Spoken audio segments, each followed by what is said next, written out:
RTI 1, Madame, Monsieur, bonsoir. À tout de suite les titres de votre édition. Les députés se familiarisent au traité sur le commerce des armes. À l'initiative de la Comnat ALPC, les parlementaires ivoiriens ont été instruits sur le contenu du dit traité. L'agence du foncier rural équipée pour plus de performances. L'AFOR vient de bénéficier de moyens logistiques, du matériel remis par le ministre de l'Agriculture et du Développement rural.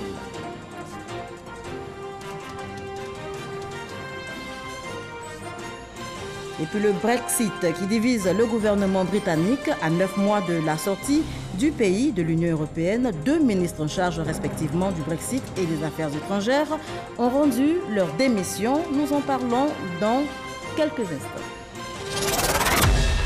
Mais avant, on évoque la réunion du bureau politique du RDR, Rassemblement des Républicains.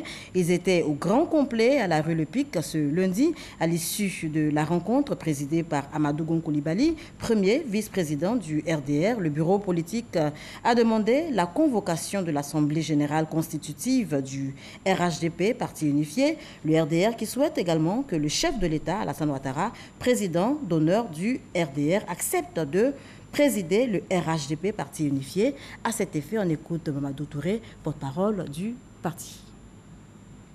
Au terme des débats, le bureau politique a rendu un vibrant hommage à son Excellence, M. Alassane Ouattara, président de la République, président d'honneur du RDR, pour son leadership et sa vision pour une Côte d'Ivoire rassemblée au travail. Féliciter le Premier ministre Amadou Gon Coulibaly, premier vice-président du RDR, et le gouvernement pour la mise en œuvre exemplaire du programme de gouvernement. Féliciter le premier vice-président, Amadou Gon Coulibaly, pour sa reconduction dans les fonctions de Premier ministre de la République de Côte d'Ivoire suite à la dissolution du gouvernement le 4 juillet 2018 et l'a assuré de son soutien total.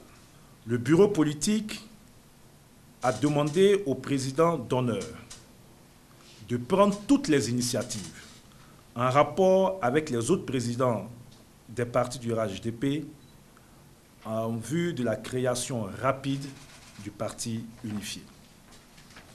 Dans la perspective de la mise en place des instances du parti unifié, le bureau politique a donc demandé à son Excellence Alassane Ouattara d'accepter d'être le président du parti unifié RHDP.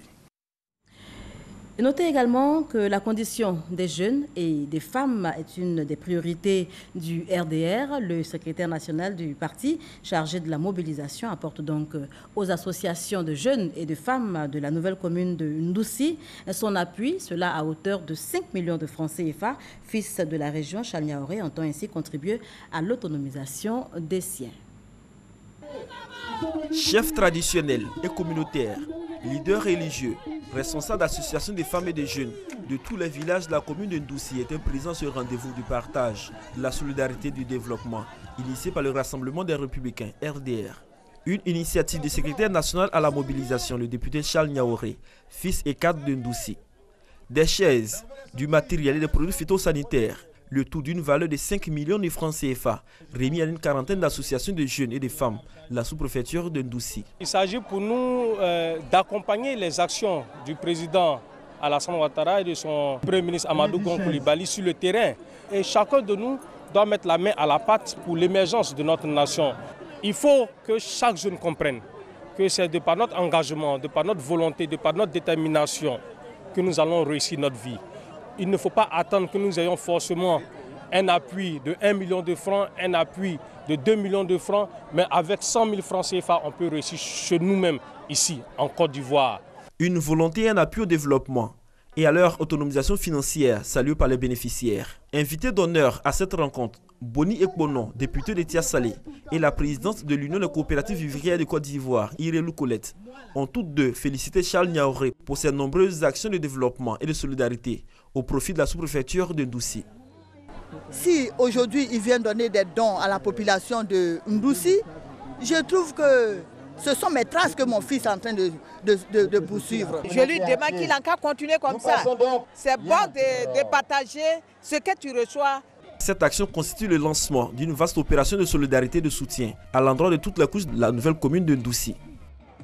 Kwasi Mamadou signait ce reportage. Je vous le disais en titre, les députés se familiarisent au traité sur le commerce des armes. Il est question dans ce traité de réglementation du commerce des armes, de prévention et d'élimination du commerce illicite d'armes classiques. À l'initiative donc de la Comnat ALPC, les parlementaires ivoiriens ont été instruits sur le contenu du dit traité. On en parle avec Konaté Moussa.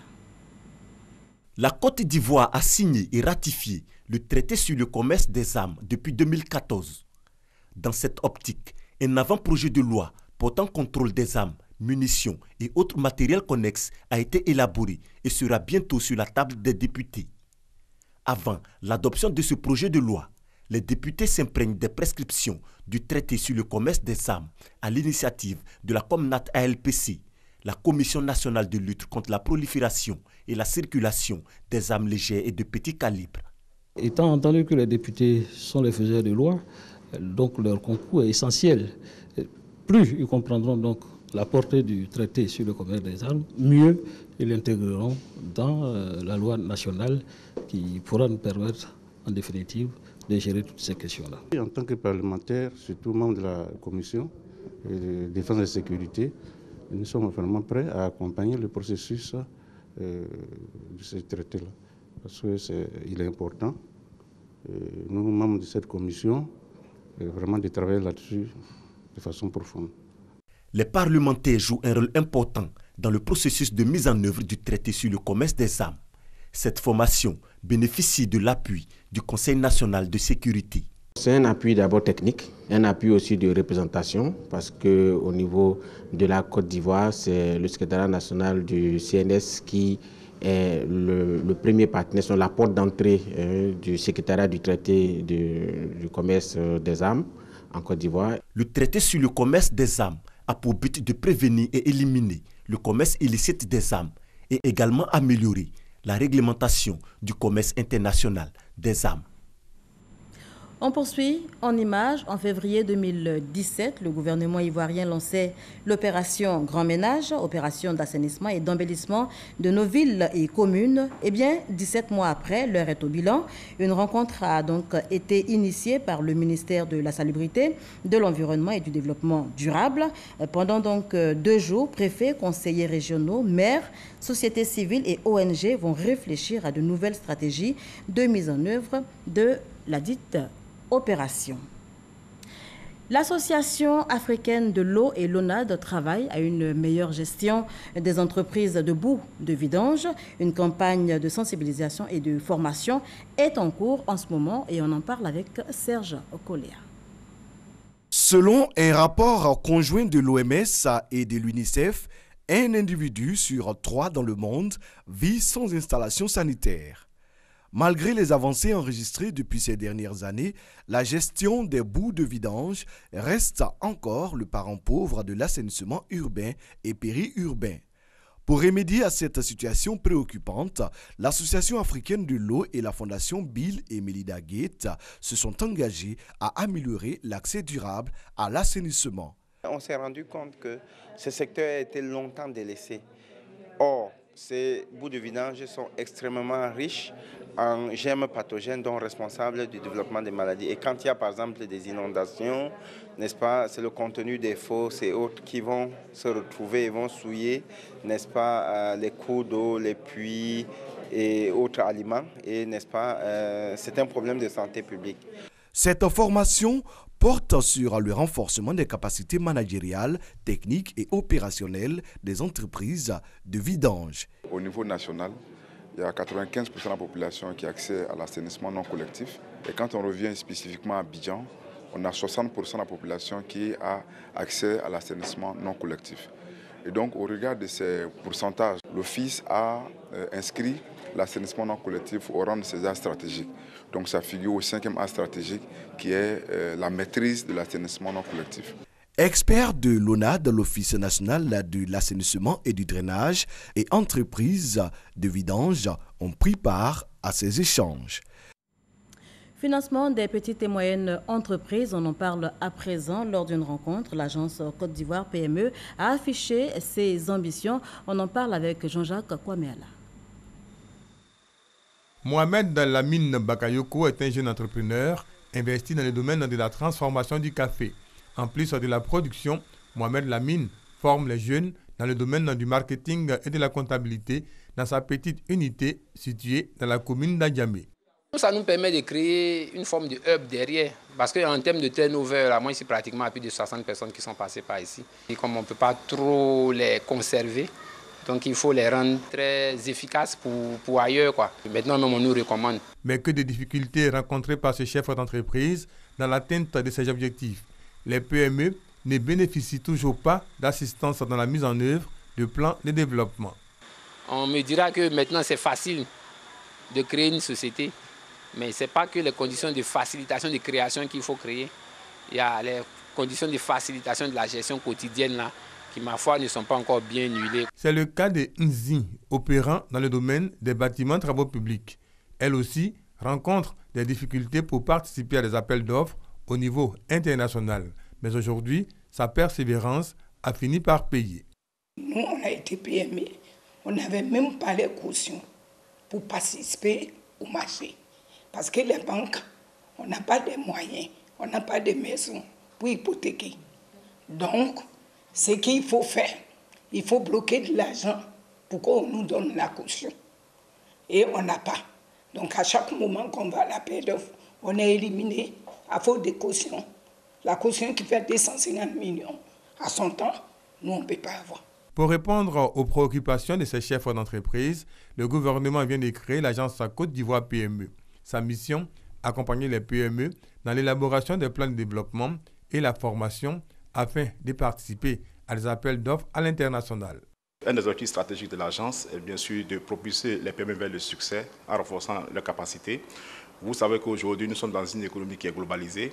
Et dans ces circonstances-là, bien sûr, les compétiteurs des PME ivoiriennes peuvent venir de la Chine, des États-Unis, de l'Europe notamment. Donc une entreprise, même si elle est basée en Côte d'Ivoire, elle fait face à une compétition qui est globale. À partir de ce moment, si vous voulez des PME compétitives, il est important de travailler à ce qu'elles acquièrent ce qu'on appelle les pratiques d'affaires de classe mondiale, de sorte que ces PME, bien sûr, puissent compétir avec les PME internationales et bien sûr offrir des produits dont le rapport prix-qualité puisse convaincre les clients. L'agence Côte d'Ivoire PME va également contribuer au montage de projets afin de bénéficier des financements auprès des banques. Si vous prenez un cas précis, par exemple, tel que le cas du métro d'Abidjan, en amont, il faut déjà cartographier les besoins, les types de compétences dont on aura besoin dans le cadre de ce métro d'Abidjan.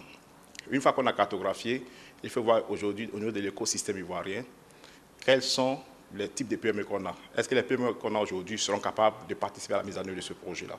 Si tel n'est pas le cas, le rôle de l'agence Côte d'Ivoire PME sera d'identifier les besoins, de travailler avec l'ensemble de l'écosystème à bâtir les compétences des PME ivoiriennes pour que quand vient le temps d'exécuter ce marché, on ait, je dirais, un panier de PME assez capable. Si le CPC, Centre de promotion des investissements en Côte d'Ivoire, est la porte d'entrée des PME qui constituent 98% du tissu des entreprises en Côte d'Ivoire, cette nouvelle structure se veut comme le garant de la survie de ces PME qui meurent pour la plupart 2 ans après leur création.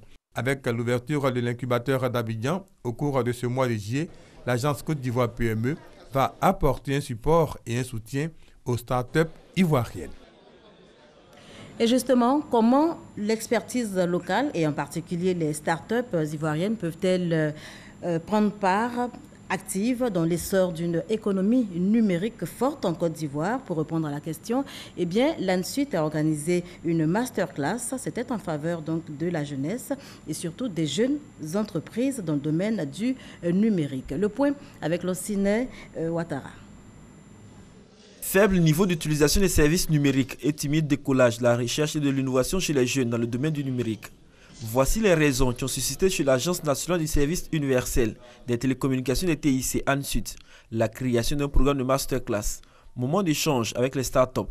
Nous savons que les compétences et les expertises existent. Il faut juste que nous puissions leur présenter l'ensemble de nos besoins et avec elles convenir d'une plateforme de collaboration pour que ce qu'elles peuvent apporter puisse être une contribution réellement enrichissante en termes d'accélération on va dire, la transformation numérique de notre économie. Au cours de la masterclass sur l'implication des startups dans la gouvernance électronique, les responsables de l'ANSUD ont expliqué aux startups les enjeux de la gouvernance électronique en Côte d'Ivoire. On attend que les startups fassent preuve d'innovation.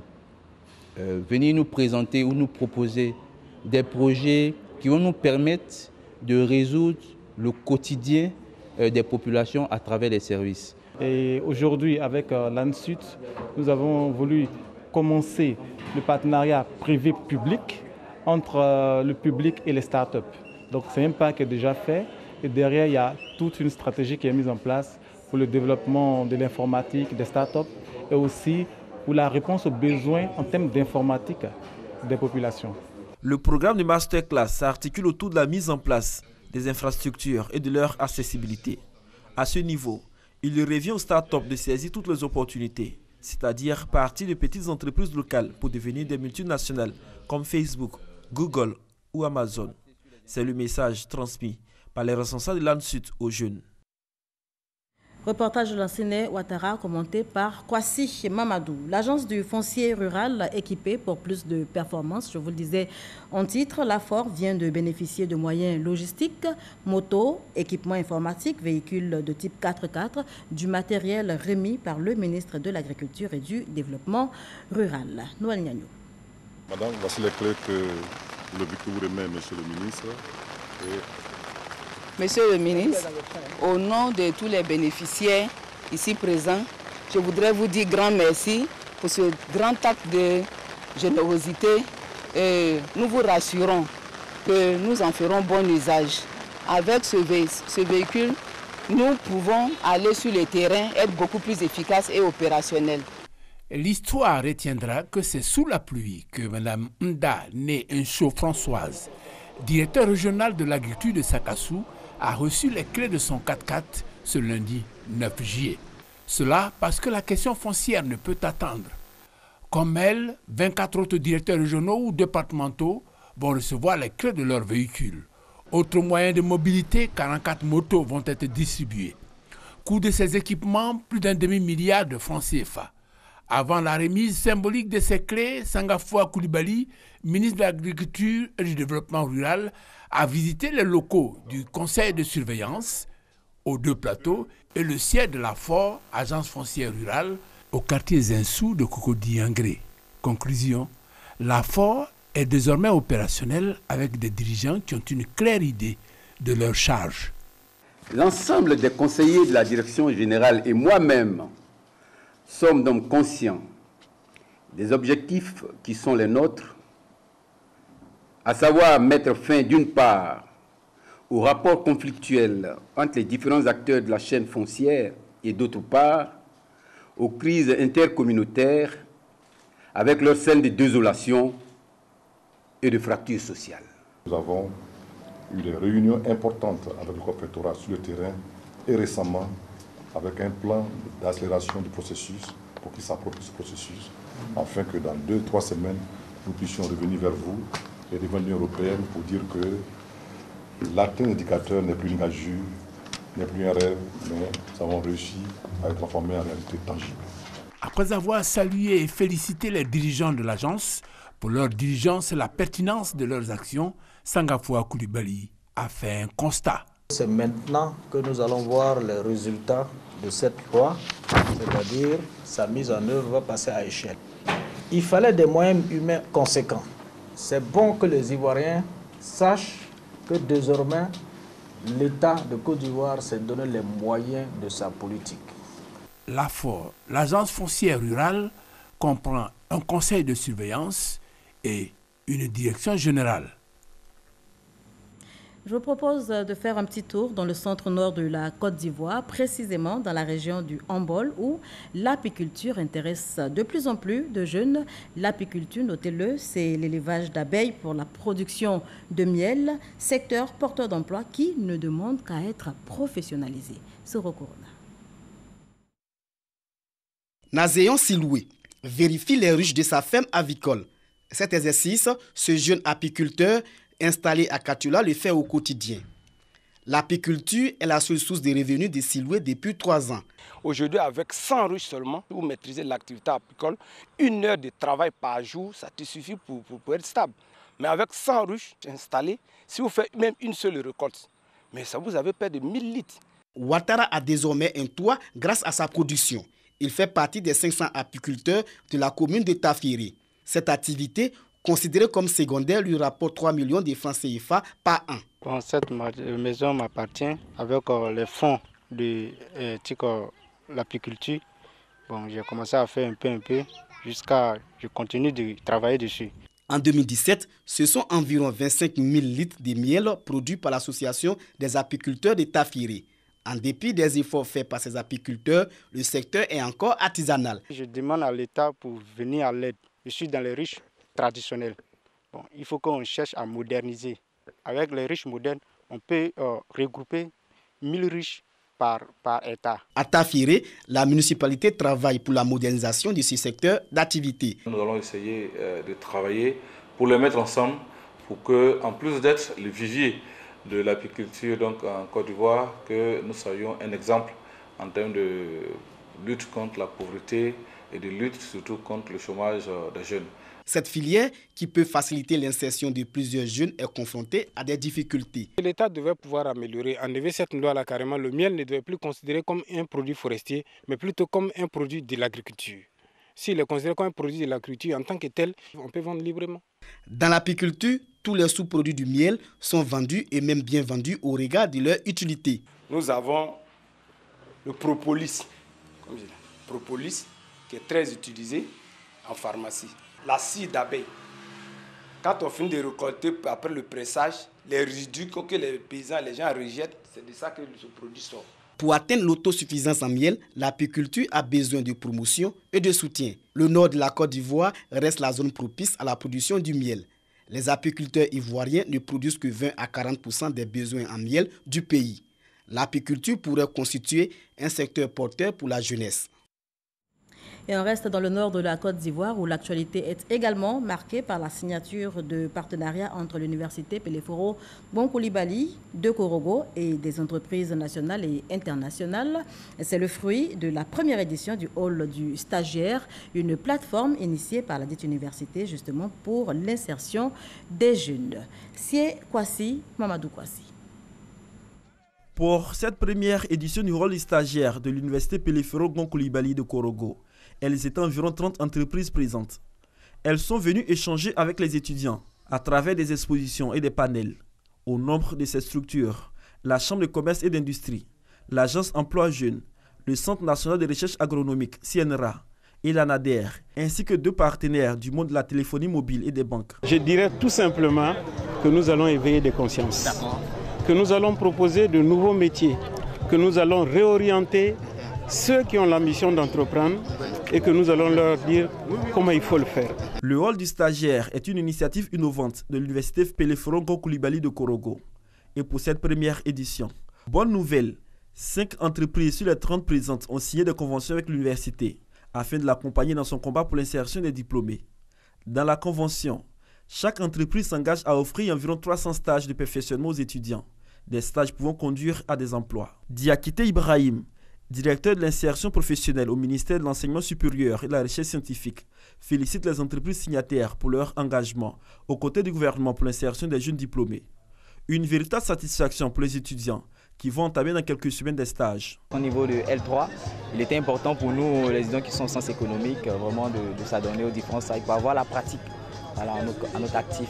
Au nom du Premier ministre Amadou Koulibaly, parrain de cette première édition, Lanzeni Koulibaly s'est réjoui de l'issue de cette initiative et a fait la promesse que tout sera mis en œuvre afin de pérenniser cette activité. Le rôle du stagiaire est une trouvaille de l'université Peleforo Bonkoulibaly de Korogo pour accompagner l'insertion socio-professionnelle des étudiants. Une telle initiative qui permet de faire en sorte que le lien soit renforcé et consolidé entre le monde socio-professionnel et l'université est une initiative qui doit être soutenue à juste titre. C'est également la première du genre initiée par une université de Côte d'Ivoire.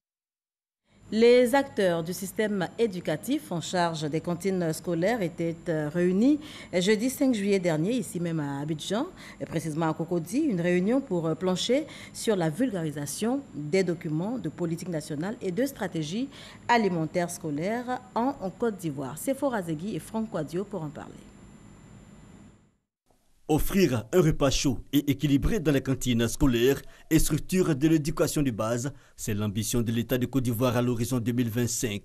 Pour y parvenir, la direction des cantines scolaires, en partenariat avec le Programme alimentaire mondial PAM, a élaboré des documents de politique nationale et une stratégie d'alimentation scolaire. Elle invite tous les acteurs intervenant dans les cantines scolaires à s'approprier ces documents afin de pérenniser les cantines scolaires dans tout le pays.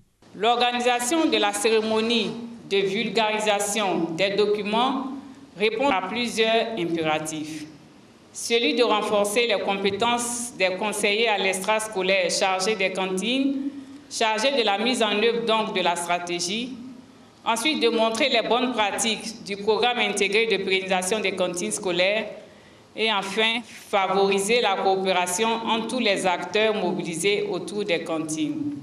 Adéen Kabadejo, directeur pays du PAM, félicite le système éducatif ivoirien pour l'avancée réalisée en matière d'implantation des cantines scolaires. Elle réaffirme l'engagement de son institution à soutenir la Côte d'Ivoire.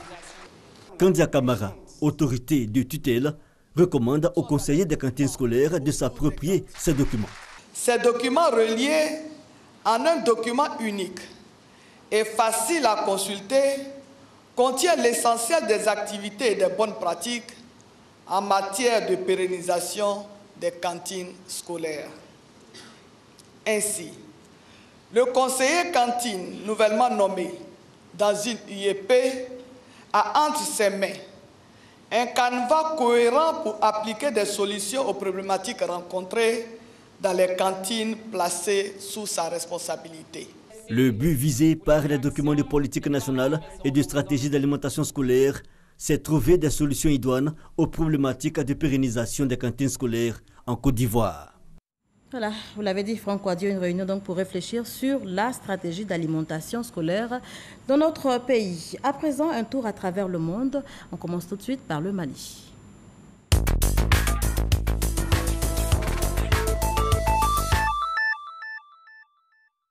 Au lendemain de l'ouverture de la campagne électorale de la présidentielle du 29 juillet, au Mali, le président sortant Ibrahim Boubacar Keïta et toute son équipe ont officiellement lancé leur campagne devant des milliers de militants et sympathisants de leur parti RPM. L'ancien ministre Smaïla Cissé, chef des files de l'opposition, a de son côté tenu un meeting sur la place de l'Indépendance de Bamako où étaient rassemblés des dizaines de milliers de personnes selon la presse.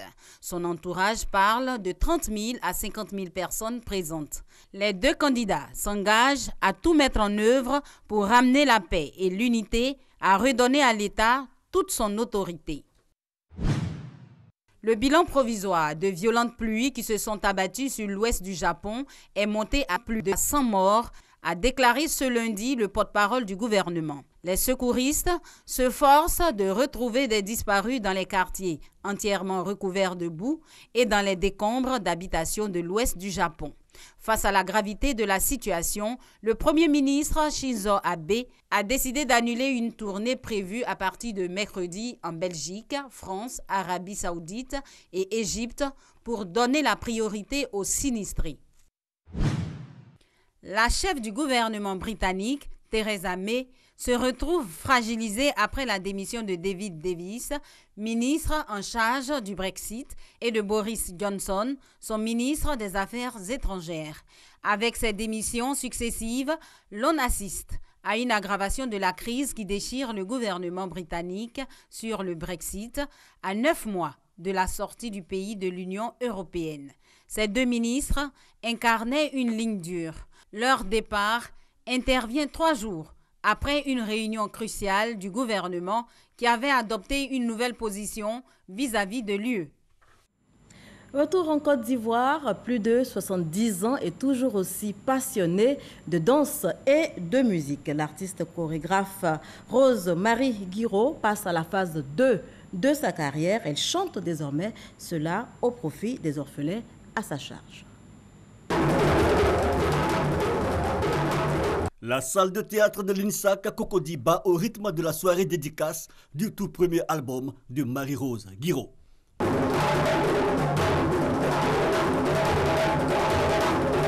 Un nouvel album de 10 titres, Dimension 2, volume 2, rythmé au parfum de l'amour du prochain. Selon Marie-Rose Guiraud, cette œuvre musicale s'inscrit dans une initiative de récolte de fonds à l'endroit d'enfants orphelins et déshérités à sa charge. La dimension 2, ça veut dire ma deuxième dimension. Ce que j'ai fait avant, c'est la première dimension. Ce que je fais maintenant, c'est la musique, c'est la deuxième dimension. C'est une très bonne initiative. Je crois qu'on peut collecter des fonds de plusieurs manières et elle a choisi la musique pour collecter des fonds pour aider des jeunes. Un public conquis, l'artiste, danseuse et chorégraphe à son aise, 4 titres sont interprétés.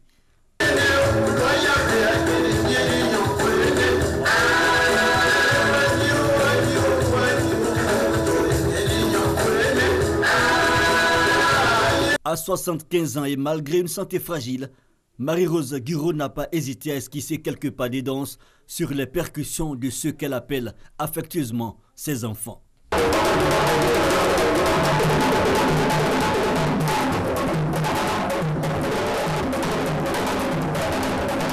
Voilà, Marie-Rose Guiraud, plus inspirée que jamais. Christiane Dago et Franck Quadio signaient ce reportage. Sachez pour terminer qu'au Mondial 2018 en Russie, les demi-finales démarrent demain.